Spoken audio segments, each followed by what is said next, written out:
No, lamentablemente, es decir, hay un porcentaje importante de gente que sí lo usa, pero también tenemos un porcentaje muy importante de gente que no lo usa o lo mal usa el barbijo. Como hemos dicho siempre, a mí el nombre de tapabocas no me gusta mucho porque es tapaboca y nariz.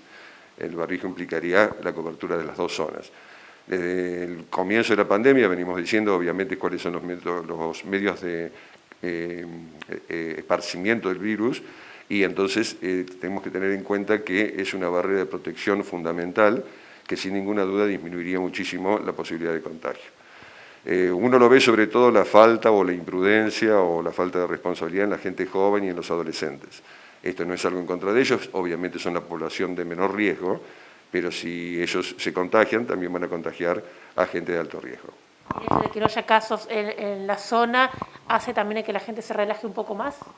Sin ninguna duda, esto nosotros es algo muy positivo por un lado, pero si no tomamos las precauciones, como decimos siempre, cuando salta un caso positivo, generalmente ya se desencadena un brote y ese brote determina que se produzcan una serie de casos atrás.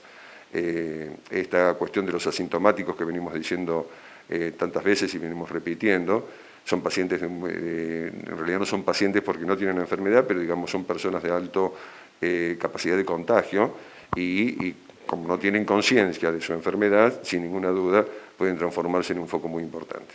Usted habla de buen uso, por un lado que cubra boca, nariz y por el otro lavarlo también. Sí, por supuesto. Con frecuencia. Ni más ni menos. Como decimos, lo ideal sería después de cada postura hacer el lavado del barbijo. Muchas veces se utiliza algunos minutos o durante muy poco tiempo.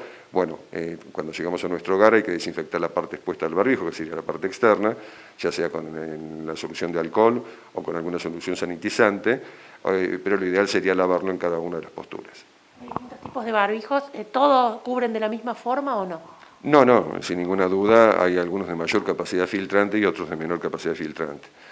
Los de mayor capacidad están reservados específicamente para los equipos de salud, que son las personas más expuestas, sin ninguna duda, y por supuesto no solamente por estar en contacto con enfermos, sino también por la cantidad de horas de exposición. Para la persona que no está dentro de los equipos de salud, cualquier barrera sirve de protección, por supuesto.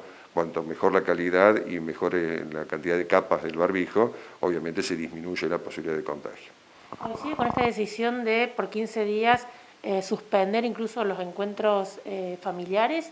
Los sociales están suspendidos, pero aquí sobre todo en la provincia de Córdoba, en nuestra zona. Sí, hay ciertas contradicciones al respecto porque por otro lado sí aceptan a los gastronómicos, por ejemplo, mesas hasta 6 personas, ¿no es cierto? Entonces, de pronto si uno prohíbe una reunión familiar pero permite 6 personas en un restaurante, estaríamos más o menos en circunstancias similares. Entiendo también que existe una situación económica de por medio, de una pandemia que ya se viene arrastrando durante varios meses y esto produce sin ninguna duda un deterioro dentro de aquellos comerciantes que obviamente dependen de la circulación de gente.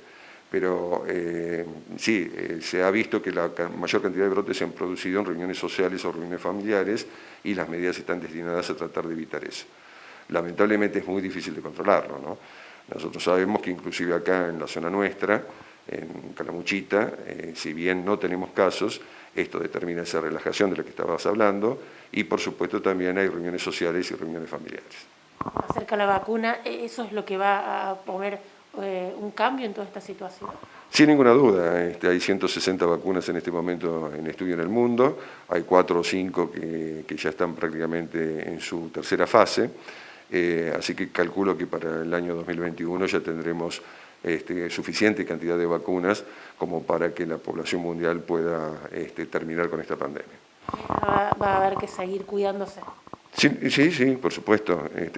Por ahora seguimos con las mismas barreras de protección, que son las únicas que nos pueden dar algún tipo de garantía o seguridad. Y como hemos dicho en otras oportunidades, si todos hiciéramos las cosas como corresponden, obviamente la pandemia ni siquiera necesitaría la vacuna para poder finalizar con ella. El virus no puede vivir en otro lado que no sea en el ser humano. Si los seres humanos evitamos el contagio interpersonal, obviamente el virus desaparece.